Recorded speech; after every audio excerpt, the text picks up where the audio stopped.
What up, what up? We are back. Week 2 of the NFL was nuts, and I'm excited to break it down a little bit, talk a little bit. Hey, we're switching it up. We got a little different location tonight because I wanted to stay up for the Sunday night football game since there's 2 Monday night games when the Browns take on the Steelers, as well as another game that I already forgot. So we're going to go ahead and we're going to talk about the games that did happen. And hey, man, a lot of good stuff. I want to say it's Panthers-Saints. Panthers-Saints? Might have to check myself on that.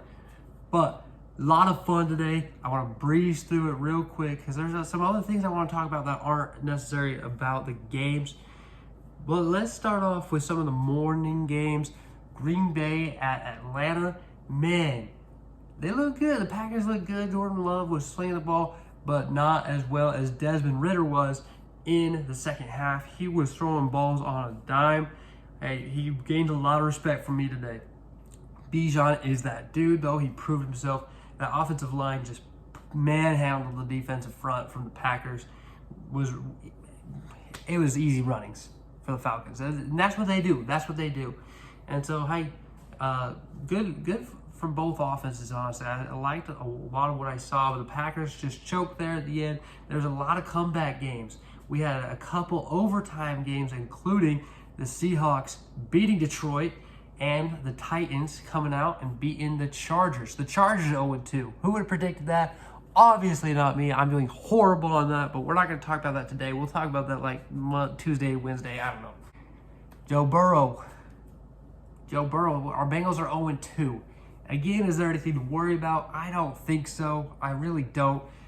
But that calf injury coming back, that's scary now. That's scary. I don't know what the extent of it is. How long is Joe going to be out? We don't know. But still, it's always a bummer to see a top-tier quarterback deal with any kind of injury, whether it's his Achilles bursting and he's probably out for the year, even though Rodgers is now saying he might make it back. Don't count on it. Keep in mind he's 39 years old. Or even Joe Burrow's strained calf. We just hate to see it. Let's also talk about the injury in Indianapolis. Anthony Richardson, man, he looked like he was about to pop off today with those 2 rushing touchdowns. And they weren't short ones either. He looked good from 20 yards out. We see these mobile quarterbacks get hurt all the time. It was funny because Trevor Lawrence, even after the game last week, went up to Anthony Richardson and he was asked what he told the rookie post-game. And he said, hey, just limit your hits. Sure enough, Anthony Richardson takes a hit, and man, he's out. We don't know how long again as of right now. Prayers out for these guys because, man, we need to see these quarterbacks back manning their teams. Gardner Minshew Mania, it's back, baby. He's coming. He's coming for you. Baker Mayfield, and I told you, I missed a lot this year. I have missed so many times on so many different things. Speaking of, we'll get to the next one here right after this. But Baker Mayfield still looks good, man. He had a great game. Went out and got a dub. Messed around and got a W. So keep an eye on Baker Mayfield. Those Buccaneers, they beat the Bears, who is my other miss. I said the Bears were going to be decent this year. But I also said earlier in the year that the Bears were going to be a sneaky team to keep an eye on. Just missed the playoffs type deal. No, they're looking like they're going to fight the Cardinals for #1 pick. Justin Fields looked like he didn't know what to play. He didn't know what the play was. He didn't look like he knew how to play football. He just made poor decision after poor decision. And it just sucks. It really does. It just sucks to see the Bears, who have so many young guys, have so much potential, and it's just missing. It's just not lining up right now. I like to see the IQ come up from that entire Bears offense, and they might be able to string something together, go on a late run, but it might take some time. Hey, man, that was nuts. That was a nuts. It was out Denver, I believe. Russell Wilson, for the game, or for the tie, chucks up a prayer, tip drill, comes down with it, touchdown Broncos. They just need a 2-point conversion, and they don't get it. They don't get it. The Commanders' defense makes a stand. The Broncos go down to 0-2, and the Commanders go to 2-0, which I think is the biggest surprise. I predicted them to have 2-3 wins all year, maybe even 4, and they're already at 2. So that's great for them, I guess. Maybe they're trying to make the playoffs. I don't really know what they're doing. But Sam Howell, he's looking good. He's looking good. I thought last week, hey, you know, it's the Cardinals defense, nothing to get excited about. But him and Scary Terry put up a performance against a defense that includes Pat Surtain. So, hey, the Broncos don't have the greatest defense, but they don't have the worst one either. And Sam Howell looked nice. So let's take it. The Cowboys might be legit this year. They put on another solid performance. Dak Prescott didn't miss much. He looked really good, really good. And we see the Cowboys take on the Jets with ease. Of course, we had that other overtime stunner, the Titans coming and beat the Chargers. We mentioned it just shortly. What is going on? Justin Herbert looked really good in that first half. And the Titans offense didn't really look good at all in that first half. And they strung it together. DeAndre Hopkins still wasn't much of a threat this week, but Treylon Burks stepped up. We saw a lot of great route running from him. Made some great plays. And it was enough to secure a dub in overtime. Titans-Chargers.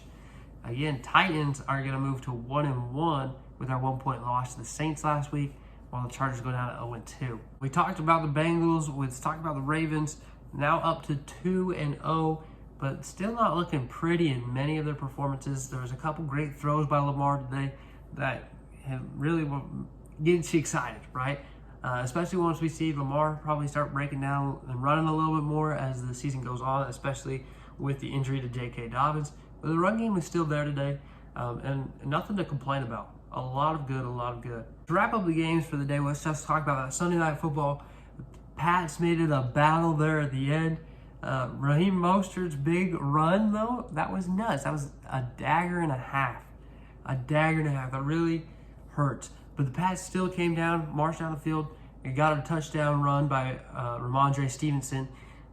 They looked really good that drive. The following drive looked good again. It was so close to that first down off that little hook and ladder to an offensive lineman. Really thought that surge got there. And the refs did too. So it was a great battle. I like what I see from the Dolphins. I didn't think the Dolphins should have had as much trouble as they did against the Patriots. But, you know, they bounced off of a huge game from Tyreek Hill. But it's still another great game from the Dolphins. Would have loved to see that deep ball to Tyreek Hill, but Christian Gonzalez got to show some respect to him when tracked that one. Mac Jones, he looks all right. He's still just missing those little pieces here and there. He's got to get a little bit smarter. He's just not making the right decisions at the right times. His arm talent just isn't an elite level arm talent, but his accuracy is doing well.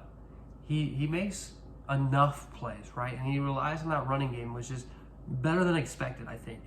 And so I think the Pats have something on their hands. It's still going to be a rough year, especially on how good that division looks.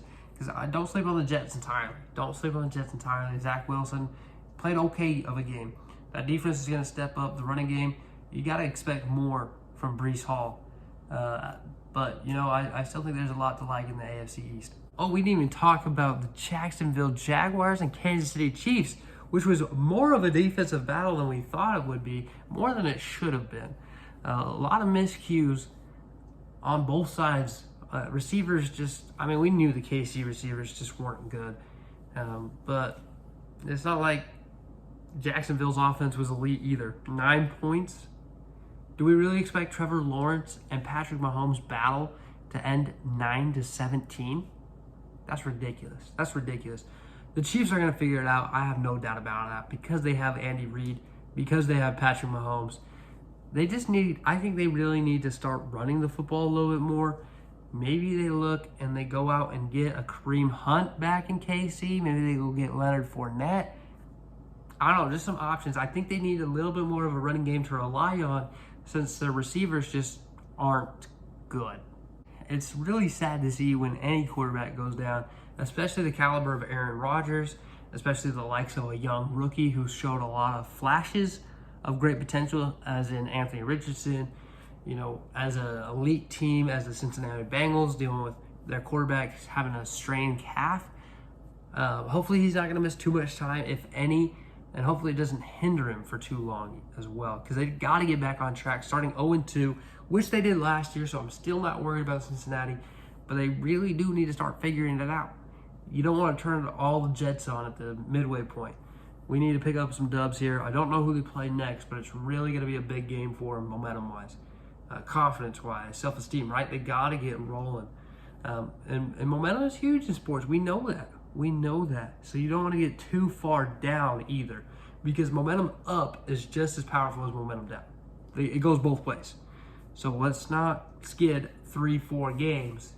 We got to turn it around now.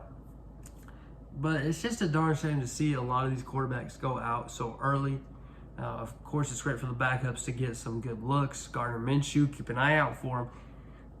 But man, it's hard to love the game as much, right? Knowing that, hey, if I'm a Jets fan, it's hard watching Zach Wilson. If I'm a Colts fan, it's hard watching Gardner Minshew. Even though he's fun to watch and is going to make a lot of plays, it's just hard knowing that, hey, that we had this. And so as a sports fan, we got to look at all the opportunities we have. We hope for the best in their recovery, hope that they come back soon, but really work on those other flashes of the team that maybe look good, maybe need some help. Well, the Colts got to figure out what's happening with our running back situation. Zach Moss had a great game, though. Zach Moss, the Utah man, looked good. But it's a darn shame. It's hard to watch, but man, we really appreciate the moments when our quarterbacks are healthy and we can watch elite level playoffs. Because it's just week 2. It's week 2. We've got to get better. We've got to get some better health codes in or something. I don't know. Maybe not play 18 games, 17 games. Maybe that is too much. We're only on week 2. So let's pray that there's not too many injuries. Let's just enjoy the players we do have. And hopefully let's get some free agents up in here. I think it's ridiculous we don't have Kareem Hunt or Leonard Fournette playing football. Kareem Hunt I'm not so mad about because of the whole beating women thing. But Leonard Fournette should have a job. Let's get him one.